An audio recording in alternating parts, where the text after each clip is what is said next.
Yun. So, ayan po mga madam sir, mga boss, mga loads, mga lodi, mga idol. Another property for sale na naman po ang aking ipapakita po sa inyo. So, dito pa sa bayan po ng Kuya po, Nueva Ecija. So, ito po ay meron pong sukat na 1 hektarya po. Mahigit na po eh. Sabi po ng aming source o yung mismong may-ari po. Si tatay yung naglalakad. So, ito po ay 1 hektarya po mahigit. O sabihin natin 1 hectare po more or less. At ito na po yung property na ibinebenta. Meron pong isang puno ng mangga, may kubo, at may mga tinanim din silang mga gulay and merong buko, tsaka meron yung malunggay. So itong pong property na ito ay nakaalong cemented road po. Ito po yung simentadong daan. Ito po yung way na papunta po sa town proper ng Kuya po, mga 10 kilometers po. Ang estimate ko po layo po niya. At dito nga po yung kanyang boundary. Sa pilapil po na ito, diretso po yan. So i-explain ko po sa inyo yung status po ng property nito. Pasensya nyo na po na medyo minamalat dahil ako po ay tawag dito, nangangati po yung aking lalamunan. So hanggang dito po yung kanyang frontage. Ang estimate ko pong frontage na sa mga 25 to 30 meters po ang estimate ko pong frontage po ng property na ito. So sabihin natin mga 30 more or less na lang po yung kanyang frontage. At ito po ay titulado, title property. Pero i-explain ko na rin po sa inyo, yun nga po sabi ko, yung kanyang status. So dito po, diretso po yan. Yung mga mangga po na yun ay hindi po kasama. Siguro makakuha na lang po yung tapat lang po ng ganyang mga sanga. So dito po, may power line na po. May power line, internet connection, at meron pong sumasayaw po doon na di natin alam kung nakainom po ba ng kanyang gamot kagabi. Kaya po siya po ay sumasayaw po ngayon. At pagpasensya niyo na po at meron po tayong commercial po. Ayan. So punta natin sa baba. Dahil mas mataas po yung kalsada kaysa sa property. So ito po ay 100% po hindi po binabaha itong property po na ito. Ayan. Baha ng Maynila pag ito po binaha. Ayan. So ito po ay bukid. Rice field po siya. So nakaunan po siya sa kalsada. So gagawa na lang po tayo ng ramp o babaan para makababa po yung sasakyan ninyo. At yun nga po sabi ko, along cemented road po siya. At mga frontage na sa mga 30 more or less po ang kanyang entrada. And then yung kanyang drone video po ay i-upload ko na lang po kung sakaling magawi po si Boss Jason po dito. Ayan. So ulitin ko po, ito pa ay located po dito sa bayan po ng Kuya po. So ang kabuuan po ng property nito, yung kanyang titulo, ang kabuuan po niya is 3.1 hectares. So naka-mother title pa po itong property na ito. At kailangan po natin itong iparelocate, subdivide para yung binibenta po nilang 1 hektarya po ayun po yung malalagyan din ng titulo, and then yung the rest po ay may papangalan pa rin po dun sa dating nakapangalan po sa titulo. Ayan, sabihin ko na rin po sa inyo yung titulo, yung totoo, yung property po na to ay extrajudicial. So patay na po yung nakapangalan sa titulo. At tinanong ko rin po yung may-ari, sabi naman po nila sa akin ay willing naman daw po na pumirma yung mga magkakapatid.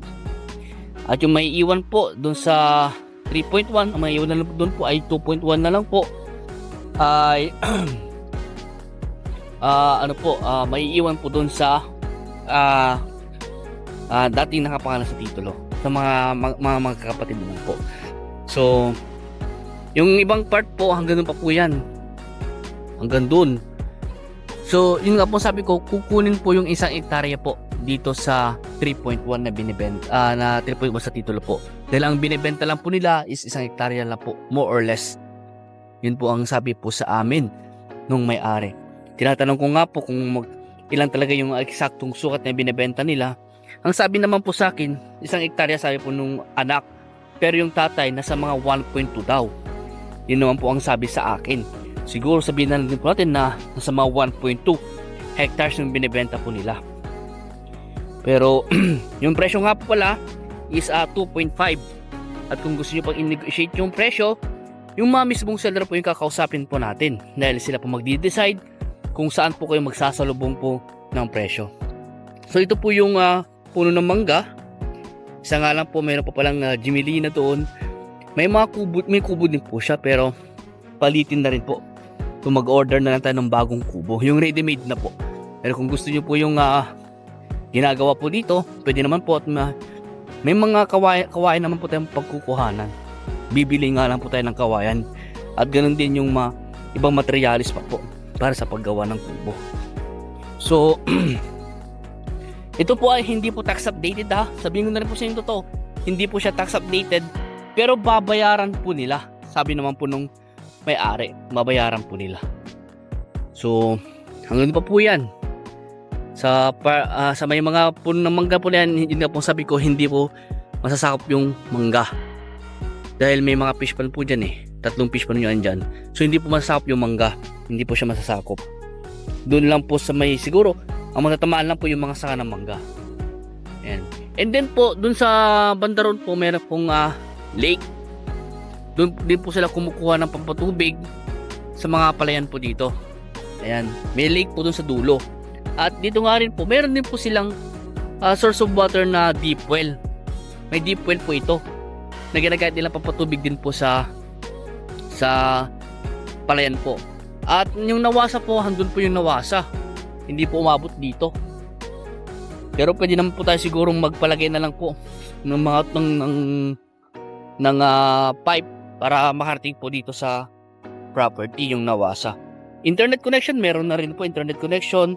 May power line na rin po. Mag-install na lang po tayo kung sakasakali po. So pagpasensya niyo po kung di ko na mapuntahan yung dulo dahil maputik pa po yung pilapil. Baka po tayo ay mabalahaw. Ayan. So puntahan natin yung kubo. Ayan, papakita ko po sa inyo yung kubo. Ito po. So napalo na lang po yung drone video po para makita niyo po yung kabuuan po ng area ng property. Ayan po.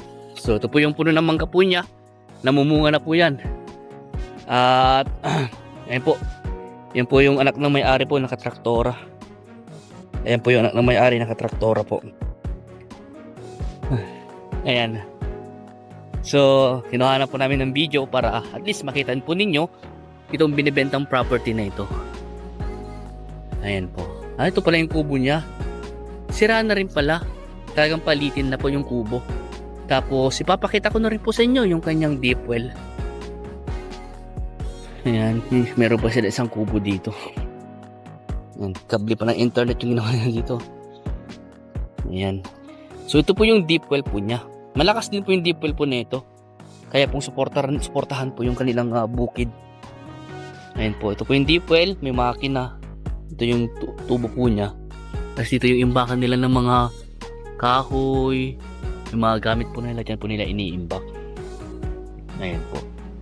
Okay. So, may katanungan pa po kayo sa property na ito, tawag lang po kayo sa akin.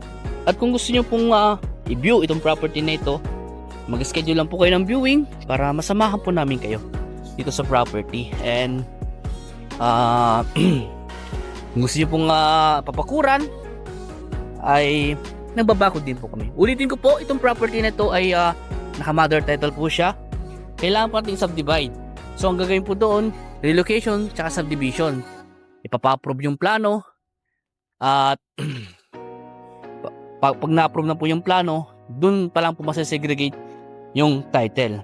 Pero for the meantime, ang gagawin po muna natin dito, pag nabili po ninyo ay ipapangalan na po sa inyo yung titulo, pero sa likod po niya naka-co-owner pa rin po yung nakapangalan sa titulong yung dating titulo. Ayan. Pero pag dumating na po yung approved plan, dun pa lang po masasegregate yung title.